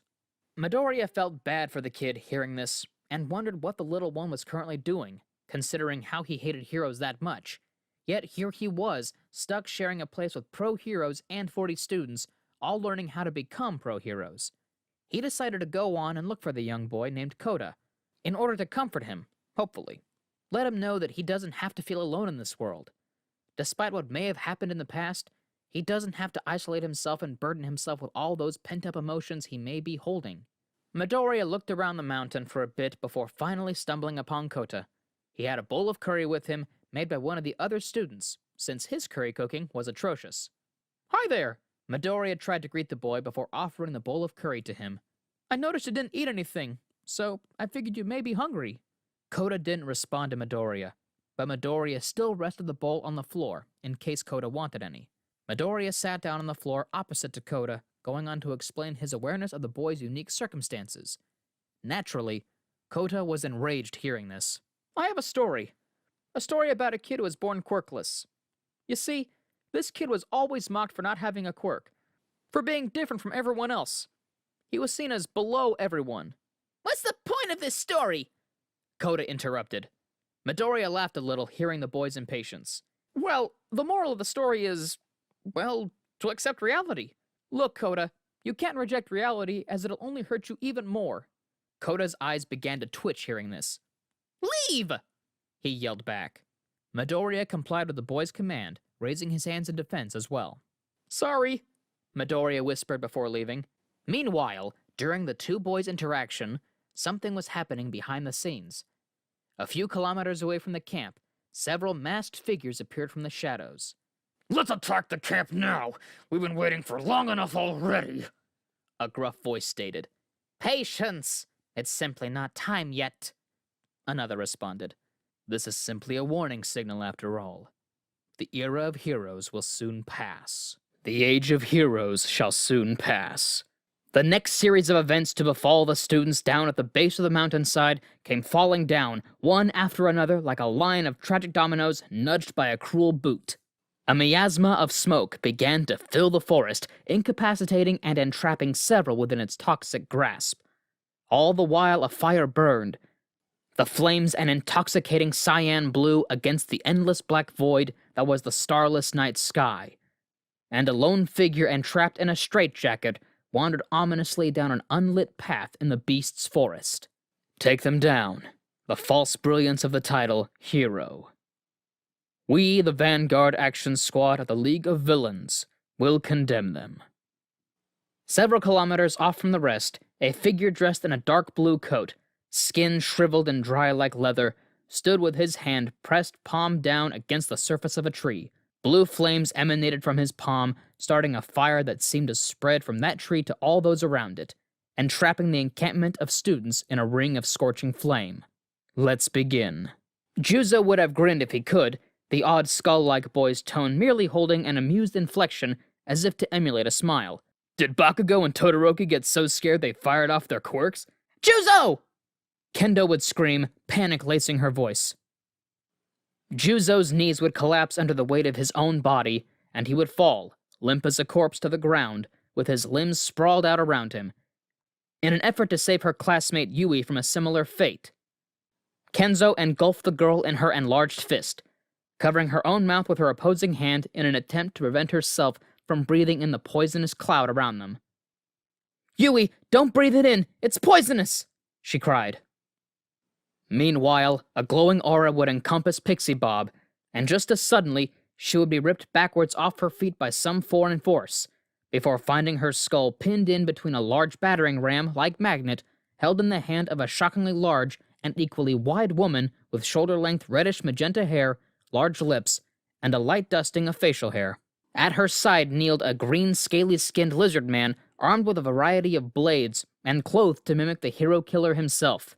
Hey there, kiddies! Were you looking for us? Magne would flamboyantly announce. Now, be good, kids, and don't take another step or I'll crush the head of this sweet little pussycat. Tiger almost immediately launched into action, knocking the monstrous woman's weapon aside and clashing with an explosion of force. The large cat-like man battered the woman with a flurry of blows, all which were taken with great strike, blocked, and absorbed. Turning, Tiger would let a vicious roundhouse kick fly, which Magni would narrowly avoid, before striking back with a counterattack of her own that made Tiger slide back several feet. Damn it! Predicting my cat combat moves! Tiger thought, dashing back in with claws bared and ready. Meanwhile, Mandalay sent a telepathic message to Kota. Can you hear my telepath? Hurry up and come back to camp. I'm sorry. I don't usually know where you run off to. I'm sorry, Kota. I can't come save you. Come back as soon as you can. The young boy could only stare on in abject horror as the large masked man draped in black steadily encroached on him, his voice deep, resonating, and full of promises of very, very bad things. I tried searching somewhere with a nice view, and I ended up getting a face that was not on our list. Hey, by the way, you got a nice hat there, kid. Muscular would say, pointing a thick, meaty thumb at the mask he wore. Trade you for this lame mask? He asked, grinning behind the porcelain. They made me wear this toy since I'm new, saying they couldn't get the shipment in time or something. Reaching up with his right hand, he plucked the mask off before casually tossing it aside. Terrified at the large man, Kota turned to run, tears of fear streaking down his freckled face. Kneeling down, the tall man shot off the ground like a bullet, shattering the rock where he had been standing before slamming into the wall with similar effect, and dropping down to the ground in front of the small boy. Let me get a shot in to cheer up! Extending a thick arm tightly wound with sinewy and thick hearty muscle. Strands of pinkish red muscle wrapped around his arm, protruding from his skin, and making Muscular's arm appear several times larger than previously thought. His killer grin visible from the shadows cast by the hood that he wore. Kota stared, paralyzed the man that had prematurely taken his parents from him years prior. Tears streaked down his face, as Kota thought, You! Kota whispered.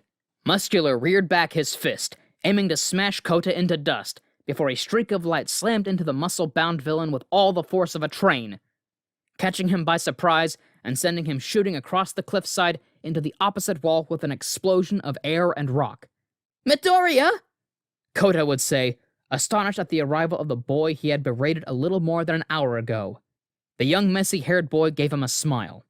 "They don't know I'm here. Villains have attacked the camp, and I'm here to save you and bring you back to the others," he said.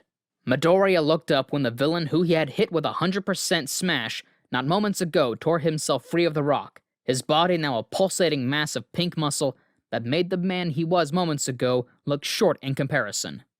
"That was a good hit, kid. You really sent me flying. Now I suddenly have the urge to kill you," he said. In the blink of an eye, Muscular had dashed from where he stood in front of the two young boys, bringing both of his fists down atop them with a rumbling crackle of rock. Muscular glanced at the spot in confusion. Only green lightning remained where Midoriya had been moments ago. The aforementioned young hero was now holding Kota to the right of where they had just been. Setting the boy down, he grit his teeth in frustration. Powering himself up with a surge of lightning, Midoriya's top was reduced to shreds as he dashed forward to meet the power villain. Slamming his fist into the man's thick, muscled hide, Midoriya's eyes widened at the little reaction the man had as he simply grew larger and larger, bearing down on the green-haired boy with all the might of a god. He grunted as the villain swung a hook into his ribs and sent him flying into the mountainside. Grinning at his action, Muscular hardly had time to react, as Midoriya was already down and back at it in the blink of an eye, throwing a jab-straight combo that the man sidestepped before the straight caught him directly in the face, with ample force to throw him back into the wall. Not letting up, Midoriya would dash forward with a shooting dropkick that Muscular took fully in the chest, powering him directly through the mountain and out to the other side. Mid-air, he balled up his right fist before shouting, "One for all! 1000%! Delaware, Detroit, smash!" To Muscular, 1,000 fists would descend from the skies upon him, taking chunks of the man's fleshy armor before the final blow would strike him in the chest, sending him shooting down into the ground with enough force to flatten all the trees behind him and leave the man embedded several dozen feet into the ground below. Glancing down, Midoriya flailed his arms as he began falling straight down. He was going to die. This is the end, and it was going to be from gravity. Clenching his eyes shut, he opened them slightly when he felt a familiar cloth wrap around his body before pulling him to safety on the cliffside. It was Aizawa, and he had Kota safely at his side. "It happened again, didn't it?" the Eraser hero asked, cocking an eyebrow. Midoriya looked down at the remaining rags of the shirt he had been wearing, and at the large bruise that was beginning to form where Muscular had punched him. He could feel the broken bones shifting when he moved. He began. Aizawa shook his head. "It's fine. Tell Mandalay to relay the information to the others, that the students had permission to fight. Understood?" Aizawa asked. Midoriya nodded vigorously and leapt into action. "You," Spinner would yell, "are not a real hero!" In a streak of lightning, Midoriya would appear from the brush, and with a single punch, cause Spinner's abomination of swords to explode in a rain of daggers and swords. Spinner would gasp in horror at his broken weapon before turning directly into a gut punch that would cause him to double over before a nimble roundhouse kick would knock him over and onto the ground. "Midoriya, where's Kota?" Mandalay yelled. "He's safe. Mr. Aizawa has him. He wanted me to tell you that it's okay if we fight. He wants you to tell that to everyone," Midoriya yelled. Dodging back, she would activate her quirk before stating to everyone within her range. "Attention students! If you should run across any villain, you have permission to fight. Stay safe." Magna would duck a hook, aimed to take her head off her shoulders, before a gut jab and uppercut would lay the large hero out on his back. A grin spanned her large lips as she retrieved her large magnet, intent on turning Tiger's head into mush. She paused and glanced over. A flash of green, and Magna was lifted off her feet and sent flying through several trees into the distant forest. Midoriya looked down at his hand. He had controlled his power enough to not so much as bend any of the distant trees, but had put enough force into it to subdue the woman. "Midoriya!" Mandalay would yell. He glanced over, cocking an eyebrow in response. Mandalay had tears in her eyes as she relayed the information to him. They took him. They took Bakugo, she said. His eyes widened. What? When? He exclaimed. They snuck around while we were fighting. They took him and Ragdoll, she said. Midoriya was dumbfounded. The particles of the same portal from the USJ incident had already begun dissipating where Ragdoll had been laying moments before, as well as where he had knocked the magnet villain. His knees buckled as he collapsed. A thought washed over him like a cold wave from the ocean. The villains? They'd won. They took Bakugo. No! Midoriya would bellow, voice fading into the breeze. Filtered sunlight shined in through the room's open windows, lighting up the shadows that clung desperately to the room's corners, but leaving the mood that hung in the air otherwise unbothered.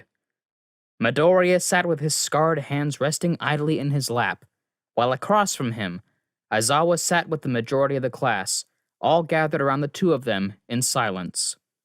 The green-haired boy looked up to meet Aizawa's hard gaze with his own. Emerald eyes meeting ebony. As just for a second, the two stared at one another in perfect silence, before Midoriya chose that moment to speak. We can't just keep sitting around here and waiting. Someone's gotta do something to get Bakugo back, he exclaimed. We will. We just have to figure out what. Reports have already started coming in stating Shigaraki is all for one. He is extremely dangerous, and there's always the chance he could take your quirk, Midoriya, Aizawa said, staring at the boy. Midoriya frowned and shook his head vigorously. No! You heard what All Might said. As long as I don't want him to have it, he can't take it, no matter what, he exclaimed. I know what he said, but you know as well as I do how unpredictable that quirk is. If he were to take one for all, the Hero Society as a whole would be doomed, Aizawa stated. Midoriya stood up, turning before storming out of the room. If no one was going to do anything, he'd have to do something. Because if he didn't, the world as they knew it could possibly change forever. Meanwhile, Shigaraki was a king on a throne, surrounded by the people that saw him seated upon it. Recently, Twice had received contact from the young head of the Shia Hasaikai, a young boy by the name of Overhaul, a relatively tall, slender young man dressed formally in a dress shirt, tie, and fur-colored coat with a red and gold plague doctor's mask on his face. So you're the one who took All for One's power, huh? The new Prince of Darkness. Thought you'd be taller, Overhaul said, staring impassively at Shigaraki. Shigaraki narrowed his eyes, but otherwise continued to hear the man on. Overhaul looked around at the people around him, Mr. Compress, Toga, Magni, and finally Twice. They had lost Moonfish, Muscular, and Spinner in the ensuing conflict in the forest. However, their prize sat chained in a nearby chair. The aforementioned atomic blonde sat by the professional hero and member of the Pussycats, Ragdoll. She was still unconscious, but Bakugo had woken up an hour prior and remained silent, merely glaring at the villains. You know, it wasn't until recently that word got out that All for One was real. Everyone my age thought it was a myth, a legend that died years before All Might decided to throw him into the ocean. Sad, really. I'd have liked to meet the man behind all this, Overhaul said. Well, he isn't, and I'm here to take his place now, Shigaraki said bitterly, glaring at the Yakuza frontrunner. I see. And I think right there is where you have an issue. If you have this many people, you need a plan. A goal without a plan, after all, is only a wish. I'm willing to take all of you under my wing, and I'll show you how to truly set a plan into motion, Overhaul said brazenly. Magna, agitated by the young frontrunner's forwardness, suddenly sprang forward. Work under you? No thanks, sweetheart. A friend once told me, you're your own person. Never stoop to working under someone.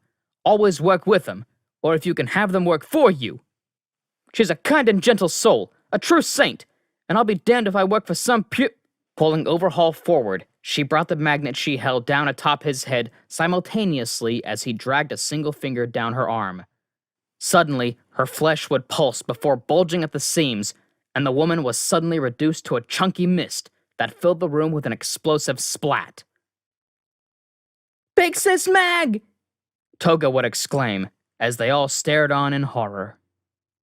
Reacting immediately, Compress leapt from where he sat, but was dwarfed in speed by the much faster Shigaraki. Overhaul's eyes widened as he raised a hand to defend himself, only for Shigaraki to be in front of a nameless Yakuza thug, who he reduced to dust immediately with a touch. Bursting through the man's ruined body, he seized a hold of Overhaul's face and arm in hand. A blue glow emanated from his hands as his golden bird-like eyes rolled back in his head. Shigaraki had robbed not only Overhaul of his quirk, but his life. The wall behind him burst open to reveal several other Yakuza, just as Overhaul was reduced to dust in Shigaraki's hands. Overhaul looked up at the group, who stared in horror at the sudden and violent death of their leader. If any of you want to escape the fate of your leader, you'd be good to bow to the next reigning king of darkness, Tamura Shigaraki. I won't be walked on by some obsolete Yakuza, Shigaraki stated. Twice. Show the Yakuza where they'll be placed, Shigaraki commanded. Walking across the warehouse, he touched 2 fingers to the half of Magne's body that laid on the ground. As suddenly as she had died, she was together again, sitting and staring at her hands in shock, and then up at Shigaraki. Toga squealed in delight, dashing across the warehouse before seizing Magna in a tight embrace. Bakugo grit his teeth before bellowing, "Let me out of here so I can kick your ass, you bastard!" A sly smile crossed Shigaraki's lips. Slowly, he walked past Toga, who sobbed against Magne's shoulder. As he approached the steaming Bakugo, who bit and struggled against his restraints, Ragdoll had begun to stir, catching Shigaraki's attention for the moment despite Bakugo's screaming. Your quirk interests me, Ragdoll, Shigaraki said. The woman's eyes fluttered slightly, opening to about halfway up, before Shigaraki suddenly seized her by the face. Tears ran in thick streams down her face as the same eerie blue glow emanated from his hand, and, just like Overhaul, her quirk was no more. Her eyes widened before. Suddenly, her face would dim and darken to a shade of gray in his palms. Cracks splintered the surface of her face into several pieces before her body crumbled away to dust in his hand. You're more useful to me alive than you know, Katsuki Bakugo. I can finally kill that pesky brat that got me put away, and all for one killed, Shigaraki stated. Midoriya had been in the process of putting on his green hero suit when All Might appeared in his shriveled, emaciated form in the doorway, staring at the young, messy, green-haired boy with sadness ruminating in his eyes. If I had known that doing that to All for One would have led to this, I would never have gone there in the first place, he said, guilt evident in his tone. It's not your fault, All Might. You did what you thought was right, and I have one for all now, so it's up to me to beat Shigaraki, Midoriya said. I've got to make this right, young Midoriya. If not, he'll kill you and the rest of the world, and I can't have that weight on my shoulders, All Might said, frowning. All Might, wait! Midoriya called out. By then, All Might had turned and walked away, leaving Midoriya in his wake as he quickly exited the dorms before vanishing. Like a puppy running after its master, Midoriya ran after All Might. As he ran, Midoriya noticed how the tall towers and skyscrapers of Musatafu quickly turned into smaller, older, dilapidated houses. Still, with no sight of All Might, he broke off to the side and ran in between a series of houses that bordered a warehouse that sat directly at the center of the district. He thought he saw the blonde ends of All Might's hair as he entered a door. Running after him, he was only met with an old door. Confused, Midoriya wandered around the warehouse, before climbing up and taking a seat on the brick wall that stood tall at the side of the warehouse. Peering in through the windows, he barely registered the image of All Might as he entered the building. He looked like he was talking to someone. And who was it? Midoriya squinted his eyes and leaned forward. Then he paused, cold. It was Shigaraki. All Might stared sadly at Shigaraki as he sat, staring at the broken old man indifferently from his throne. To his right sat Toga, with Compress looming over her, and Magnus staring daggers at the former symbol of peace, while Twice sat there, twiddling his thumbs.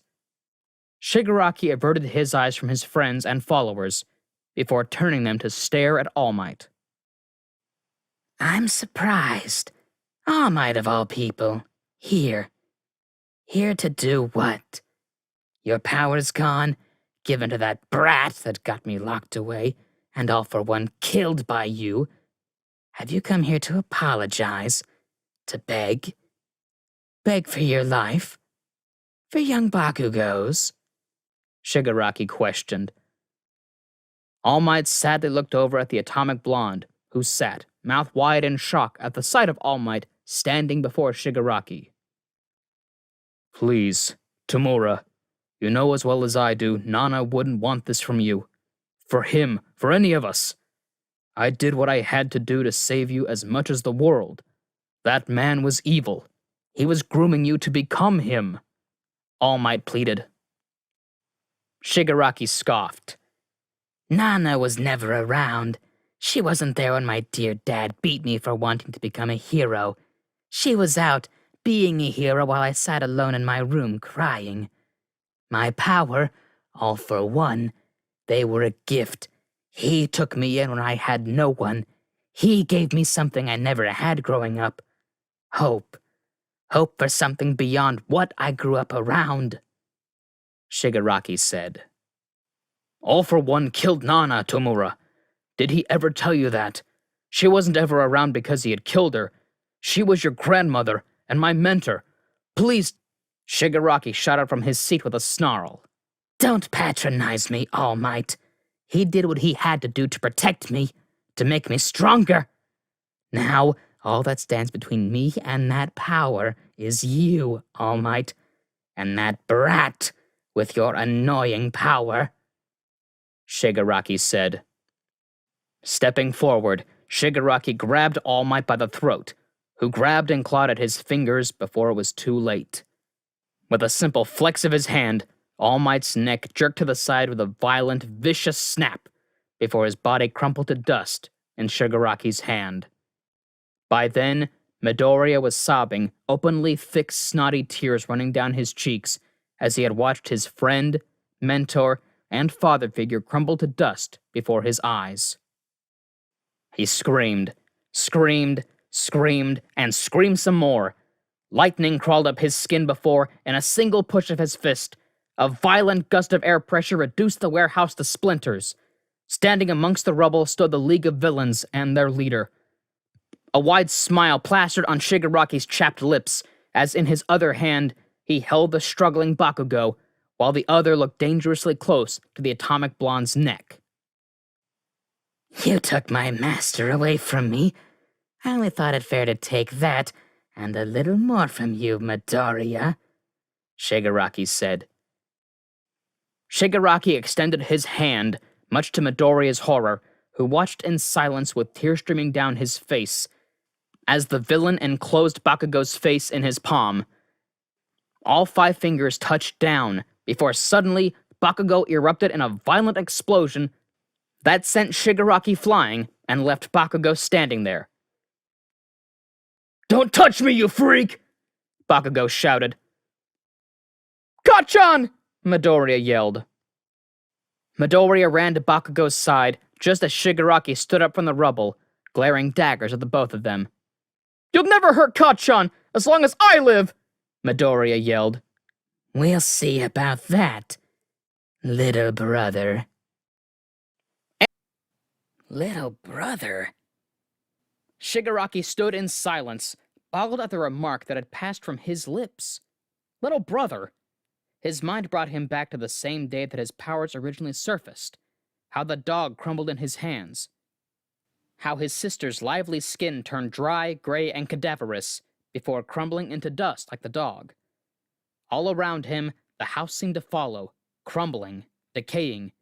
His mother had tried to flee, running out into the front yard before she even succumbed to the spread of the little boy's decay. It left him with his father as his sole guardian. And even then, that bastard of an old man stood strong amongst all the destruction to berate the little boy. Even standing before death itself, the insufferable son of a bitch kept going, berating the young Tamura, berating his deceased grandmother, cursing the heroes, their quirks, and their very society itself.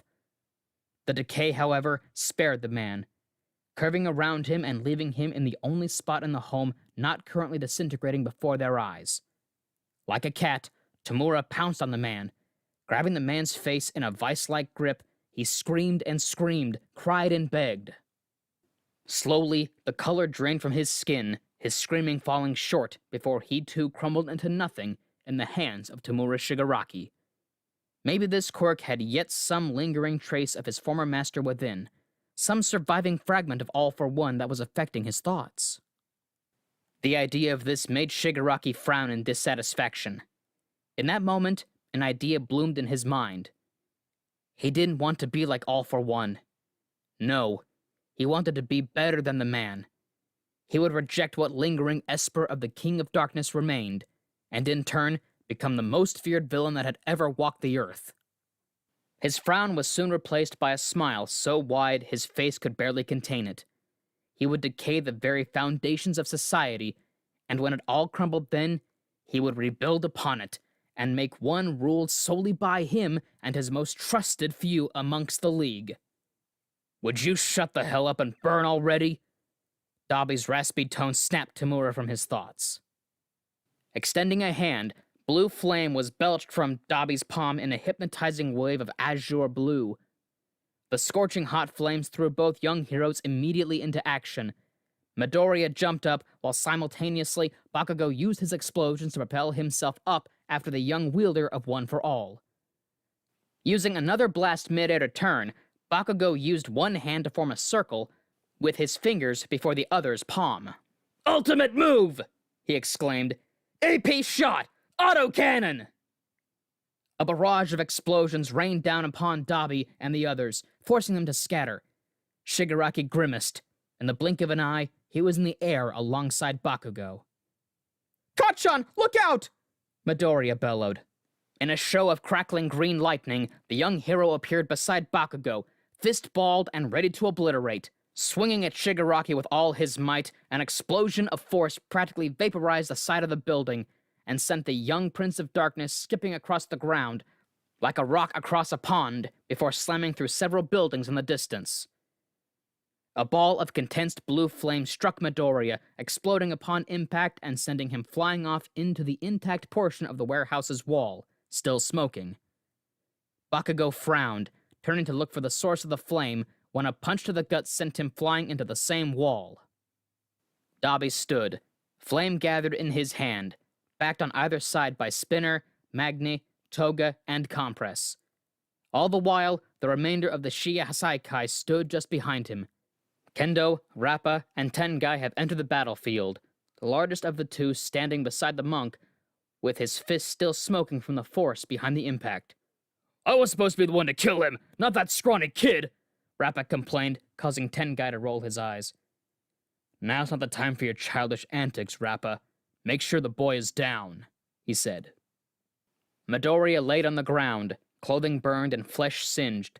He clenched his fists tight, pain coursing through his burned arms and legs and flooding his nervous system with all kinds of signals. As he slowly rose up from the rubble, he barely had time to dodge a heavy right hook from the large former member of the 8 Precepts of Death. The barrage didn't stop there, however. The hook was followed by a flurry of blows that left Midoriya bruised and battered. Glaring up at the large man in the Plague Doctor's mask, Midoriya struggled to stand before another flurry sent him right back into the wall, where he landed. "This can't be where I die. Not now," he muttered to himself. "Young Midoriya," a familiar voice said. The young freckled-faced youth opened his eyes, and before him stood not only All Might, but the other former users of One for All. Each one wore a look of familiarity, each one adorning a smile. I'm sorry that I wasn't around long enough to properly guide you, especially now when you need me the most. Now more than ever, you need to harness my power, our power, and defeat Shigaraki and save not only our city, but Japan and the world. Toshinori said, kneeling down to the boy and offering him a hand. Midoriya winced, beaten and bloodied, and took his hand. A viscous black energy built up in the palm of his hand, and in a flash, a black whip of energy suddenly wrapped around both of the brawler's fists. Rappa grunted in confusion, glancing back down at Midoriya before a 25% uppercut sent the large brawler airborne. Rising up from the rubble, green electricity burned hot in his eyes before Midoriya immediately went from a 25% punch to an 85% punch. The air pressure change reduced Tengai's barrier to shards, and sending not only him, but the entire Shia Hasaikai and the League careening off into the distance. All for one! Delaware, Texas smash! Midoriya bellowed. His knees buckled slightly. He tiredly looked over to see where Bakugo had landed, and found his friend struggling to stand with what he suspected were several broken ribs. Offering the Atomic Blonde a helping hand, Midoriya took it with some added spice, standing with his help. I didn't need any of your help, you damn nerd! Bakugo spat. Ignoring him, Midoriya looked down at the black whip that had materialized in his hand. Was this what All Might meant? He thought to himself.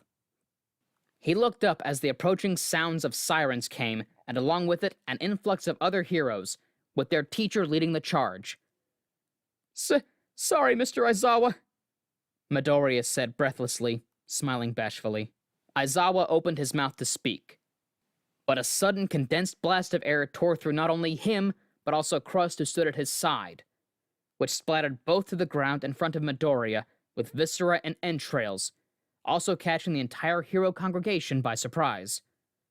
Conflict ensued, as left and right, heroes were reduced to blood or merely ripped apart, as something akin to a raging bull came charging from where Midoriya had sent him flying moments earlier. You thought you'd win this? Izuku Midoriya! Shigaraki bellowed over the death throes of heroes. The bloodied eraser head looked up at the green and blonde-haired boys. Ruh. Shigaraki planted a foot on the ebony-haired man's back, cutting him off mid-sentence as he crumbled to dust on the ground before them, leaving the two young heroes standing breathlessly before the massacred remains of heroes and police alike. Bakugo bit back his rage, but before he could blast himself forward, a wall of bright blue flame slammed into him, scorching him and throwing him back up into the wall. You thought you could get rid of us that easily? Thanks for the help, Twice. Dabi rasped, offering his teammate a nod of approval. Anything I could do to help. Anything to watch those kids suffer! Twice responded. You! You won't win this, you bastard! The wall and everything behind it was vaporized behind the force of Bakugo's explosion as he launched himself like a bullet at Shigaraki, flying through the flames and ignoring the burns as he threw out a hand. Howitzer! Impact! He grunted as Shigaraki dashed forward to meet him, activating air cannon simultaneously as he slammed a balled-up fist into the young Atomic Blonde's gut, blowing a hole through him so clean that Midoriya could see Shigaraki from the other side. Crimson flew from the blonde's mouth before Shigaraki clamped a hand over his face, draining him of his quirk within seconds. The heroes aren't going to win this time, Shigaraki hissed. Midoriya watched in horror as his friend decayed before his eyes, crumbling into dust within the grasp of the new Prince of Darkness. Midoriya materialized his black whip and threw it out and wrapped Shigaraki's right arm, pulling him forward and directly into a 100% jab that entirely flayed the skin off the right side of his face. However, it regenerated moments later, and he gave the young hero the same punch back threefold, sending Midoriya flying across the battlefield and into the opposing wall. Dabi, I need you, Shigaraki spat. The black-haired pyrokinetic waltzed up to meet him at his side. Shigaraki turned before grasping his shoulder. I need your power to help kill this insolent brat. He won't die as easily as I thought, Shigaraki said. Dabi offered him an odd smile, before suddenly the two of them merged, thanks to the quirk taken from Overhaul. The two of them screamed in agony as their flesh, bones, and quirks merged into a four-armed abomination that resembled Shigaraki, but with the features of Dabi. The newly mutated Prince of Darkness grinned at the flame that had sparked to life in each four of his palms. Turning, he sent a proverbial tidal wave of fire across the warehouse, melting not only the back wall, but several miles of both buildings and people behind it. The crackle of lightning behind him, however, confirmed that Midoriya had yet to perish. One for all! 300% smash! A flurry of energized punches ripped and tore chunks from Shigaraki's mutated form, removing limbs which seemed to piece themselves back on moments later. Discouraged but not beaten, Midoriya continued hammering away at his foe's mutated form, until both fists were suddenly stopped by Shigaraki's two bottom hands, while the other two belched flames directly into Midoriya's pale face, scorching his flesh as well as his eyes and blackening the world he knew into darkness. A double-fisted jab sent the boy careening off into the rubble ahead of him. Bloodied, burned, battered, and blind, Midoriya continued to stand yet again on legs that barely supported him. Why won't you just die? Shigaraki yelled. Grabbing not only Rappa with one hand but Magne too, the two of them merged with Shigaraki's already warped form. Rappa protested and fought, but Shigaraki was stronger, and before the green-haired boy's eyes stood the newly warped Shigaraki, standing at 12 feet in height, and with now 8 arms and several dozens of quirks at his disposal. All for one! Unlimited power! United States, Japan, and the world! Shigaraki's eyes widened as Midoriya's body suddenly began emanating a bright green glow, so bright he had to shield his eyes from its intensity. Smash! Dashing forward at a speed in which he couldn't even comprehend, Midoriya's fist impacted Shigaraki's face with an explosion of force so great that it would appear from orbit that a bomb had perhaps dropped on Japan. Burning up in the wave of energy, Shigaraki screamed out in rage as he, as well as half the city, the League, and the Shia Hasaikai were reduced to atoms in the following wave of energy. Midoriya collapsed to his knees, clutching the remains of his now missing right arm and shoulder. His body was burned and broken, but he continued to look on with hope in his fading green eyes, at the welcoming arms of All Might, as he and the others beckoned him with warm embraces. He had won. And that's our video for the day, so thank you all for sticking around. I hope you enjoyed it. Man, that was a tough one, wasn't it? Woo! Got me going a little here. Anyway, before I go, there's a little bit of housekeeping I want to clear with y'all. First, We the Celestials has many other channels and content for your entertainment and viewing pleasures. All the information you'll need is right below in the description, so please feel free to check out all the other incredible content our team creates. Second, on behalf of We the Celestials, I want to thank everyone involved in the production of today's awesome content. Their details are down in the description as well. Give some love to the writer and the editors. They do a lot of work. I'm just a voice actor. That's all for today's video, so thank you all for watching and have an amazing day. And as always, be kind to yourselves, be kind to others, and stay awesome. This has been Tim. Mustache out.